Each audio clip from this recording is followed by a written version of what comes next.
of agriculture, so that man was apparently a dope addict before he was a farmer, which is a very, very curious comment on human nature. But the difference, as I say, between the ancient mind changers, the traditional mind changers, and these new substances is that they were extremely harmful, and the new ones are not. I mean, even the permissible mind changer, alcohol, is not entirely harmless, as people may have noticed. The other ones, the non-permissible ones, such as opium and cocaine, opium and all its derivatives, are very harmful indeed.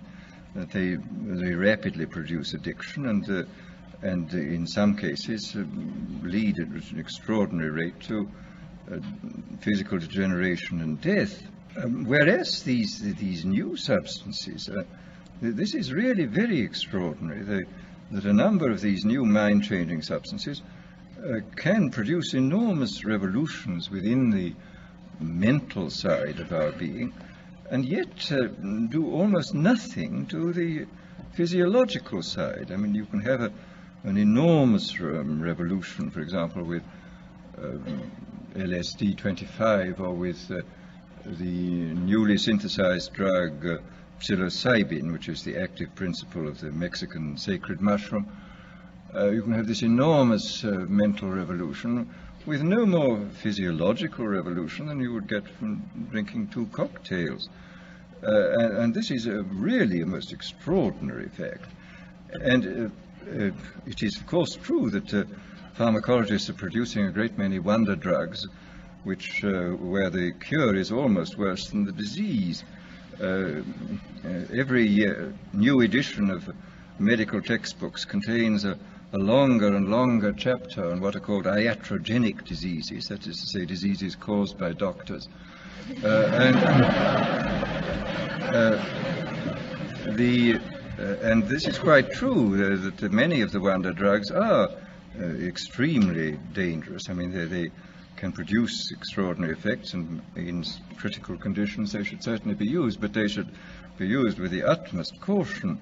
But there is evidently a whole class of drugs affecting the central nervous system, which can produce enormous changes in sedation, in euphoria, in energizing the whole mental process, without doing any perceptible harm to the body. And in this sense, this represents, it seems to me, the most extraordinary revolution, that it in the hands of a dictator, these substances of one kind or another could be used in the most well, with complete, first of all, with complete harmlessness, and the result would be that I mean, you can imagine a euphoric which would make people thoroughly happy even in the most abominable circumstances. I mean, these things are possible. I mean, this is the extraordinary thing. I mean, after all, this has even been true with the crude oil drugs. I mean, as Haussmann years ago remarked apropos of Milton's Paradise Lost, he says, and beer does more than Milton can to justify God's ways to man. And beer is, of course, an extremely crude drug compared with these ones, and you can certainly say that some of the psychic energizers and the new hallucinants can do incomparably more than Milton and all the theologians combined could possibly do to make the terrifying mystery of our existence seem more tolerable than it does. So that here, I think, one has an enormous area in which the ultimate revolution could function very well indeed, an area in which a great deal of control could be used by, not through terror, but through making life seem much more enjoyable than it normally does, enjoyable to the point where, as I've said before, human beings come to love a state of things which by any reasonable and decent human standard they ought not to love. And this, I think, is perfectly possible. Well, then, very briefly, let me speak about one of the more recent developments in the sphere of neurology, the implantation of electrodes in the brain. This, of course, has been done on a large scale in animals, and in a few cases it's been done in cases of the hopelessly insane. And it is, anybody who's watched the behavior of rats with electrodes planted in different centers must come away from this experience with the most extraordinary doubts about what on earth is in store for us if ever this is got hold of by a dictator. If I saw not long ago some rats in Magoon's laboratory at UCLA. There were two sets of them, one with electrodes planted in a pleasure center. And these rats were, the technique was that they had a bar which they pressed and which turned on a very small current for a short space of time, which we had a wire connected with their electrode, and which stimulated this pleasure center, which was evidently absolutely ecstatic, because these rats were pressing the bar 18,000 times a day. Apparently, if you kept them from pressing the bar for a day, they would press the bar 36,000 times on the following day, and would fall till they fell down in complete exhaustion. And they would neither eat nor be interested in the opposite sex, and would just go on pressing this bar. Then the most extraordinary rats were those where the electrode was planted halfway between a pleasure and a pain center, and where evidently the result was a kind of mixture of the most wonderful ecstasy and being on the rack at the same time. And you would see the rat sort of looking at its bar and sort of saying, to be or not to be, that is the question. And finally would approach and do it, and then go back with this awful, if one can humanize or anthropomorphize, he was feeling something terribly mixed. And he would wait for quite a long time before pressing the bar again, but he would always press it again. This was the extraordinary thing. I notice in this most recent issue of Scientific American, there's a very interesting article on electrodes in the brains of chickens, where the technique is very ingenious. You sink into their brains a little socket with a screw on it, and the electrode then can be screwed deeper and deeper into the brain stem, and you can test at any moment, according to the depth which goes in fractions of a millimeter, of what you're stimulating. And these creatures are not merely stimulated by wire.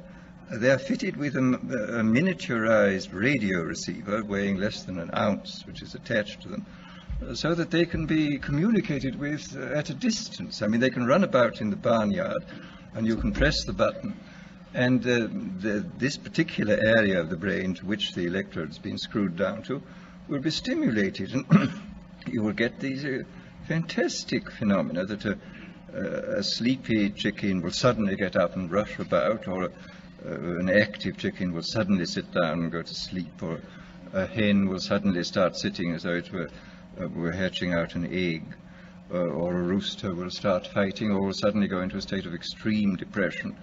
The whole picture of the absolute control of the drives is terrifying. And in the few cases in which this has been done with very sick human beings, the effects are evidently very remarkable too. I was talking last summer in England to Gray Walter, who is the most eminent exponent of the electroencephalogram techniques in England, and he was telling me that he's seen hopeless inmates of asylums with these things in their heads, and that these people were suffering from uncontrollable depression. And they'd had the electrodes inserted into something resembling, evidently, the pleasure center of the rat.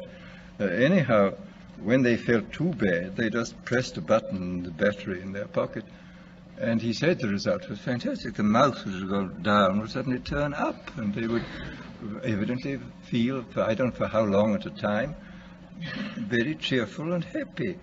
So that here again one sees the most extraordinary revolutionary techniques which are now available to us.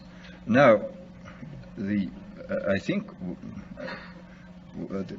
what is obviously perfectly clear is that for the present these techniques are not being much used except in a purely experimental way. But I think it is extraordinarily important for us to realize, first of all, to realize what is happening, to make ourselves acquainted with what has already happened, and then to use a certain amount of imagination to extrapolate into the future the sort of things that might happen. I mean, what might happen if these fantastically powerful techniques were used by unscrupulous people in authority? What on earth would happen? What sort of society would we get? And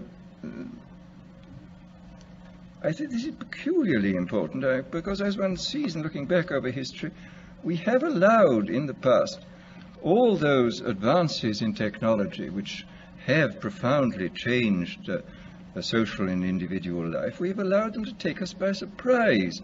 I mean, it seems to me that during the late 18th century and early 19th century, when the new machines were making possible the factory system, it was not beyond the wit of man to see to look at what was happening and to project into the future, and maybe to forestall the really dreadful consequences which plagued England and most of Western Europe and most of this country for about 50 or 60 years, the horrible abuses of the factory system. I mean, if a certain amount of forethought had been devoted to the problem at that time, if people had first of all found out what was happening and then used their imagination to see what might happen, and then had gone on to work out means by which the worst applications of the new techniques should not take place, then I think Western humanity might have been spared about 3 generations of utter misery which was imposed upon the poor at that time. And similarly with various technological advances now. I mean, it's quite clear we have to start thinking very, very hard about the problems of automation.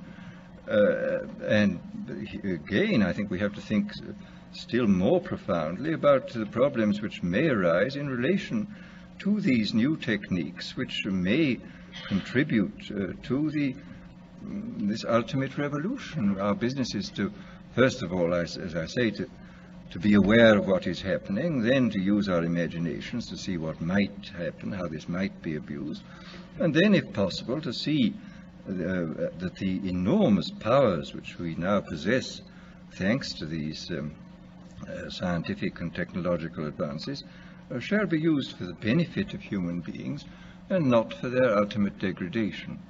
Thank you.